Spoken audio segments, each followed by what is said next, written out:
ज्ञान प्राप्ति सदा ही समर्पण से होती है, ये हम सब जानते हैं। किंतु समर्पण का वास्तविक महत्व क्या है? क्या हमने कभी विचार किया?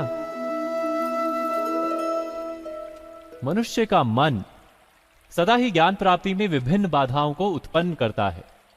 कभी किसी अन्य विद्यार्थी से ईर्ष्या हो जाती है, कभी पढ़ाए हुए पाठों पर संदेह जन्मता है और कभी गुरु द्वारा दिया गया दंड मन को अहंकार से भर देता है। नहीं, क्या ऐसा नहीं होता? न जाने कैसे कैसे विचार मन को भटकाते हैं और मन की इसी अयोग्य स्थिति के कारण हम ज्ञान प्राप्त नहीं कर पाते। मन की योग्य स्थिति केवल समर्पण से निर्मित होती है। समर्पण मनुष्य के अहंकार का नाश करता है, ईर्ष्या, महत्वाकांक्षा आदि भावनाओं को दूर कर हृदय को शांत करता है और मन को एकाग्र करता है। वास्तव में ईश्वर की सृष्टि में ना ज्ञान की मर्यादा है, ना ज्ञानियों की। गुरु दत्तात्रेय ने तो गाय और श्वान से भी ज्ञान प्राप्त कर लिया था।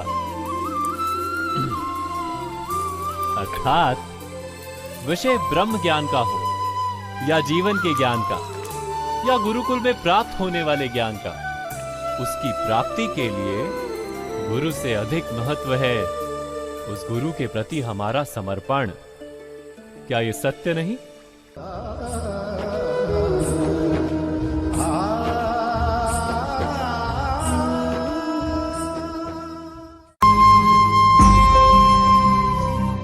प्रत्येक मनुष्य के जीवन में ऐसा क्षण अवश्य आता है जब सारे स्वप्न, सारी आशाएं, सारे दृश्य ध्वस्त हो जाते हैं। जीवन के सारे आयोजन ही बिखर जाते हैं।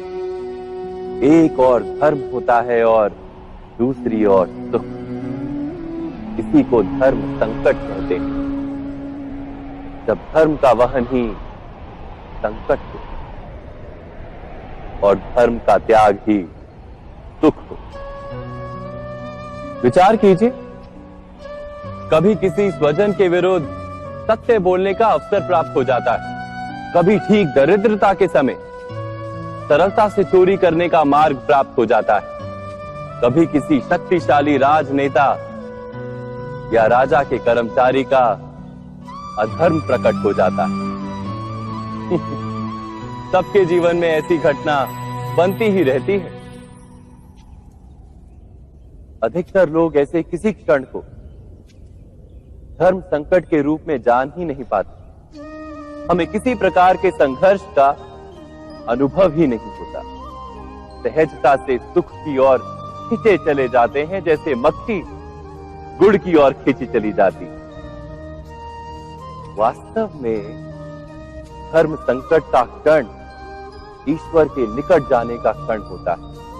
यदि हम संघर्षों से भयभीत ना हो, सुख की ओर आकर्षित ना हो, अपने धर्म पर दृढ़ रहे, तो ईश्वर का साक्षात्कार दूर नहीं।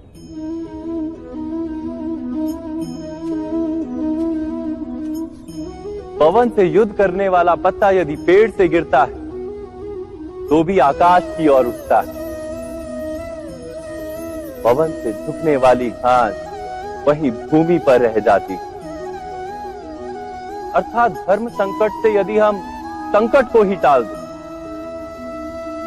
तो सुख तो मिलता है, जीवन बढ़ता है, किंतु क्या चरित्र नहीं टूटता? क्या आत्मा दरिद्र नहीं हो जाती? क्या ईश्वर से अंतर नहीं हो जाता?